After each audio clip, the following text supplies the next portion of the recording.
Hi everyone, welcome back. Hope you are doing well. I am really thankful to my all viewers who are encouraging me, even criticizing me. मैं दिल से उन सभी viewers का शुक्रिया अदा करता हूँ जो मेरे साथ हैं इस वीडियो में, इस एंटरप्रेन्योरशिप सीरीज़ के वीडियोस में लगातार मेरे साथ बने हुए हैं और मुझे फॉलो कर रहे हैं। और साथ साथ मुझे खुशी है कि मैं बहुत सारे लोगों को उनकी लाइफ में कुछ वैल्यू ऐड कर पा रहा हूँ, उनको हेल्प कर पा रहा हूँ। तो आइए शुरू करते हैं एंटरप्रेन्योरशिप सीरीज़ की तीसरी वीडियो में, जिसमें हम बात करेंगे आज स्टार्टअप्स की मार्केटिंग के बारे में। Because marketing is the key factor of all startups, even all businesses.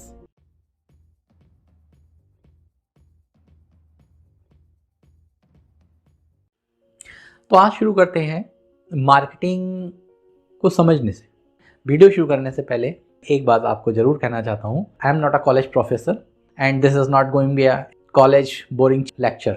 Actually ये वीडियो एंटरप्रेन्योरशिप से रिलेटेड उन सभी फैक्टर्स पर बात करने के लिए है जिनको हम डायरेक्ट अपने बिजनेस में इम्प्लीमेंट कर सकें, ना कि थ्योरेटिकली हम उस चीज़ को समझने की कोशिश करें। लेकिन किसी भी डायरेक्ट इम्प्लीमेंटेशन से पहले उसके कॉन्सेप्ट को समझना बहुत ज़रूरी है। इसलिए आइए शुरू करते हैं। इस वीडियो में मैं आपसे सीधे सीधे वो बात करने वाला हूँ जो आप अपने बिजनेस में डायरेक्टली इम्प्लीमेंट कर सकें। तो आइए समझते हैं मार्केटिंग एक्चुअली है क्या। हमारे सामने मार्केटिंग शब्द एक इतना जनरल शब्द है कि बिजनेस रिलेटेड हर एक्टिविटी को हम मार्केटिंग समझते हैं। लेकिन एक्चुअली मार्केटिंग को समझने से पहले हम चलते हैं डिफेंस की एक टर्म को समझते हैं जो डायरेक्टली कोरिलेट करती है मार्केटिंग से। तो डिफेंस में एक की टर्म है गोरिल्ला वॉरफेयर। गोरिल्ला वॉरफेयर वो एक्टिविटी है जहां कोई भी सेना युद्ध में अपने सामने वाली सेना पर सीधे युद्ध न लड़कर अपने रणनीतिक एक्टिविटीज़ को छोटे छोटे पार्ट्स में तोड़कर, छोटी छोटी एक्टिविटीज़ में तोड़कर एक छापामार युद्ध लड़ती है। और इस एक्टिविटी को कहते हैं गोरिल्ला वॉरफेयर, जहां पर नुकसान कम से कम होता है और युद्ध जीतने की संभावनाएं मैक्सिमम होती है। उसी तरह से सिविल वर्ल्ड या बिजनेस वर्ल्ड में मार्केटिंग भी just like correlates with gorilla warfare strategy. कोई भी बिजनेस, कोई भी स्टार्टअप या कोई भी existing business, they can not imagine to sustain in the market even they are introducing 100% unique idea in the business. जैसे कि टेस्ला जैसी कंपनी भी अपनी इलेक्ट्रिक कार के लिए आज ब्रांडिंग का, प्रमोशंस का सहारा लेती है, या नियर फ्यूचर में गूगल की ड्राइवरलेस कार है, या टेस्ला की स्टारलिंक टेक्नोलॉजी जो आने वाले नियर फ्यूचर में जियो टेलीकॉम जैसी कंपनीज़ की बड़ी राइवल होने वाली है। उनको भी आने वाले भविष्य में मार्केटिंग की ज़रूरत है, जबकि they are introducing 100% unique idea in the market.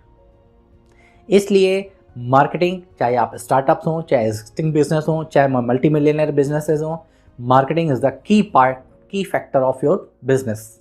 अब समझते हैं मार्केटिंग से कोरिलेट करती हुई कई सारी टर्म्स हैं, टर्मिनोलॉजीज़ हैं।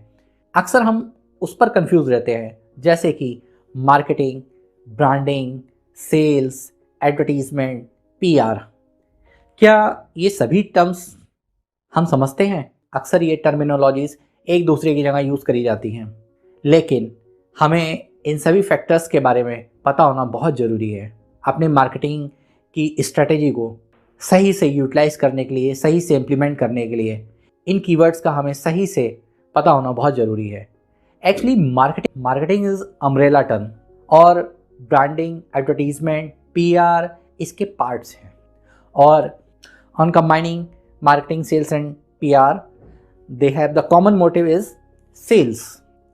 आइए इसको दूसरी तरह से और समझते हैं कि सबसे पहले स्टेप होता है मार्केटिंग का। कोई भी बिजनेस में ये 4 फैक्टर्स जो होते हैं, जिसमें हम सबसे पहले स्टार्ट करते हैं मार्केटिंग से। एक्चुअली मार्केटिंग करने के लिए 3 की फैक्टर्स बहुत ज़रूरी हैं। Owners personal image, may be social image और the professional image. Second is business brand value. तीसरी इज प्रोडक्ट, जिसमें सबसे पहली टर्म आती है मार्केटिंग। मार्केटिंग में ये तीनों factors, personal image, business image and product, जब कोई भी बिजनेस स्टार्टअप फॉर्म में है तो उसको सर्वाइवल चाहिए, ऑक्सीजन चाहिए मार्केट में सर्वाइव करने के लिए। वहाँ पर पर्सनल इमेज, बिजनेस की इमेज या प्रोडक्ट की इमेज नहीं होती है, और सारे तीनों फैक्टर्स ही वहाँ पर काम करते हैं, और ये तीनों फैक्टर्स वहाँ पर एक साथ काम करते हैं किसी भी बिजनेस के लिए, और मार्केटिंग में ये तीनों फैक्टर्स का यूटिलाइजेशन होता है। उसका नेक्स्ट स्टेप है एडवर्टीजमेंट। एडवर्टीजमेंट बेसिकली वो कैटेगरी है जहाँ पर कोई भी स्टार्टअप अपनी इनिशियल स्टेज से ऊपर आकर सर्वाइवल स्टेज में होता है, यानी कि अभी वो स्टेबल नहीं हुआ है अपने, लेकिन they are getting oxygen in the market. वहाँ पर ऐसी स्थिति में या ऐसे ही स्टेज में कोई भी बिजनेस अपने लिए एडवर्टीजमेंट शुरू करता है। एडवर्टीजमेंट की स्टेज में कोई भी बिजनेस बेसिकली अपने बिजनेस को प्रमोट करता है या फिर अपने प्रोडक्ट को प्रमोट करता है। While there is no personal branding, no personal image, और जैसे ही हमारा बिजनेस थोड़ा सा स्टेबल कंडीशन में आता है, यानी कि हम अपने बिजनेस लेवल के अगले स्टेज में पहुंचते हैं, स्टेबल कंडीशन में पहुंचते हैं, तब हम आते हैं ब्रांडिंग कैटेगरी में। यानी कि अब आपका बिजनेस सर्वाइवल स्टेज से ऊपर आ चुका है और स्टेबल कंडीशन में है, तब उनका ध्यान जाता है मार्केट में ब्रांड वैल्यू की तरफ।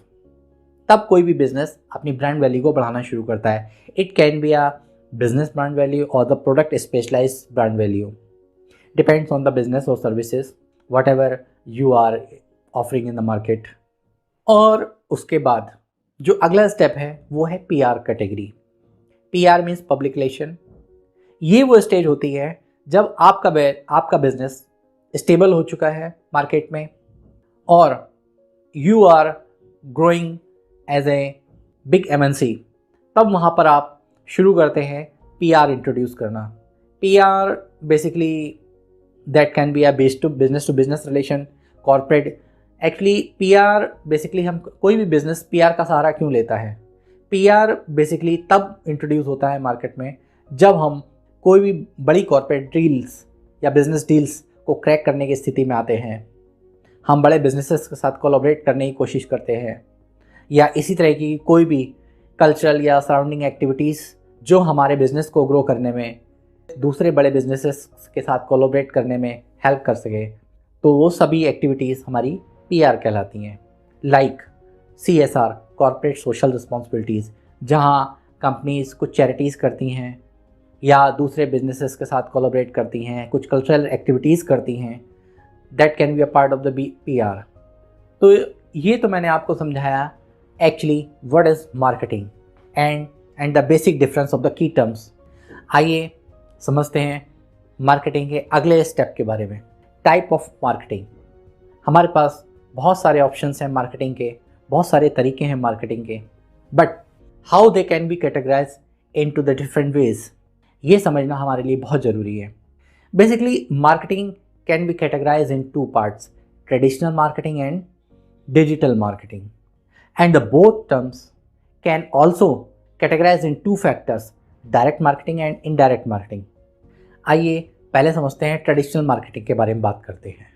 एक्चुअली जैसे मैंने बताया, traditional marketing can also be categorize in 2 factors, direct marketing and indirect marketing. Traditional marketing वो एक्टिविटीज़ हैं जहाँ पर आप किसी भी तरह का इलेक्ट्रॉनिक इक्विपमेंट्स का यूज़ नहीं करते हैं। ये पुराने ओल्ड तरीके हैं जिनको हम यूटिलाइज़ करते आए हैं आज तक मार्केटिंग के लिए, जिसमें डायरेक्ट मार्केटिंग है, जिसका सबसे पहला स्टेप है सेल्स एग्जीक्यूटिव। आप हर कंपनी में एक बिजनेस डेवलपमेंट टीम होती है, सेल्स टीम होती है, जो बिजनेस को अपने या मार्केट को, अपने प्रोडक्ट को प्रमोट करती है। They can be a sales manager, sales executives, sales officer. ये सेल्स टीम भी बेसिकली वर्क करती है 2 कैटेगरीज में, B2B कैटेगरी या B2C category. It depends on our business nature. ये हमारे बिजनेस नेचर पे डिपेंड करता है हम कौन सा फैक्टर काम कर रहा है हमारे बिजनेसेस में। The next factor is networking. Traditional marketing में networking is the most important part, जैसे exhibitions, social events, corporate events. अगर आप कहीं एग्जीबिशन में अपने बिजनेस को कहीं एग्जीबिशन में लेके जा रहे हैं, किसी सोशल इवेंट्स में, किसी मेले में अपने बिजनेस को इंट्रोड्यूस कर रहे हैं, लाइक व्यापार मेला या ट्रेड फेयर्स जैसी चीज़ें आपकी नेटवर्किंग का एक पार्ट होती हैं, जहाँ पर आप डिफरेंट बिजनेसेस के साथ अपने बिजनेस को इंट्रोड्यूस करते हैं, अपने प्रोडक्ट को इंट्रोड्यूस करते हैं। Direct third category is direct meeting. Direct meeting is somehow difference with sales development, business development and networking। यहाँ पर जब कोई ओनर किसी बिजनेस के दूसरे ओनर से एक डील क्रैक करने की कोशिश करता है, that is called direct meeting. इसी तरह फोर्थ कैटेगरी भी होती है रेफरल कैटेगरी, जहाँ पर आप अपने किसी भी ओल्ड क्लाइंट से किसी भी तरह का मार्केट में रेफरेंस या लीड जनरेट करते हैं अपने बिजनेस को नए क्लाइंट्स को इंट्रोड्यूस करने के लिए। इसी तरह से ट्रेडिशनल मार्केटिंग का इनडायरेक्ट फैक्टर भी है, जैसे जिसमें सबसे पहले आता है विजिटिंग कार्ड। हर बिजनेस या सेल्स टीम को एक बिजनेस कार्ड कंपलसरी है।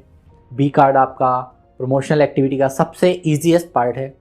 इसी के साथ साथ आप होर्डिंग्स, बैनर्स, डिस्प्लेस या फिर catalogue, brochures, flyers, small marketing, social events, तो ये सारी जो एक्टिविटीज़ हैं ये आपके ट्रेडिशनल बिजनेस का हिस्सा है, जहाँ पर आप अपनी मार्केटिंग के थ्रू, जहाँ पर आप अपने प्रोडक्ट को या बिजनेस को इंट्रोड्यूस करते हो या आपके टारगेट कस्टमर्स के बीच में। Let's come to the digital marketing. इसी तरह से डिजिटल मार्केटिंग भी दो फैक्टर्स में डिवाइड की जा सकती है, direct marketing and indirect marketing. Digital marketing में आप बेसिकली ऑनलाइन प्रमोशंस का सहारा लेते हैं। आप अपने बिजनेस को ऑनलाइन, इंटरनेट के थ्रू या इलेक्ट्रॉनिक मीडिया के थ्रू इंट्रोड्यूस करते हैं। तो उसमें डायरेक्ट मार्केटिंग क्या है? बेसिकली जब आप अपने बिजनेसेस का वेबसाइट बनाते हैं या फिर आप ईमेल मार्केटिंग का यूज़ करते हैं या मैसेज मार्केटिंग का यूज़ करते हैं, इसमें डिजिटल मार्केटिंग में डायरेक्ट मार्केटिंग क्या होती है? Like email marketing, SMS marketing, website development, influencer marketing and the viral marketing. This is called direct marketing. Viral marketing means जब कंपनियां अपने कुछ अच्छे कोड्स, अच्छे एडवर्टीजमेंट्स को इस तरह से प्रमोट करती हैं कि you genuinely forward their messages to others. It can be a good quote, emotional attachment, advertisements. इसी तरह से इन्फ्लुएंसर मार्केटिंग होती है। इन्फ्लुएंसर मार्केटिंग में basically a guy who has experienced in a market or particular specialized or expertise in particular area, they unbox a business or the product। जैसे कि YouTube पर आप बहुत सारे इन्फ्लुएंसर्स को आप देख सकते हैं किसी भी बिजनेस को प्रमोट करते हुए या किसी भी प्रोडक्ट को प्रमोट करते हुए। That is called influencer marketing. They have their own audience और उस ऑडियंस के बीच में they basically introduce a particular companies product. That can be a paid promotion, but they introduce the things whom they trust। इसी तरह digital marketing में indirect marketing के भी कुछ फैक्टर्स हैं, like search engine optimisation, SEO। SEO is a very famous term in a digital marketing, जहाँ पर आपकी वेबसाइट या आपके बिजनेस की गूगल रैंकिंग को अप करने के लिए सर्च इंजन ऑप्टिमाइजेशन का सहारा लिया जाता है। इसी तरीके से SMO, सोशल मीडिया मार्केटिंग होती है, जहाँ पर आप सोशल मीडिया में आप एडवर्टीजमेंट्स को देखते हैं। सोशल मीडिया पेजेस पर आने वाले एड्स सोशल मीडिया मार्केटिंग का पार्ट कहलाते हैं। PPC, pay per click, TV ads display, internet media ad display, mobile ad display, this is called the indirect marketing of digital marketing. This is the fact these are the indirect digital marketing factors, जहाँ आप direct client को approach नहीं कर रहे हैं, लेकिन you are just displaying your advertisement.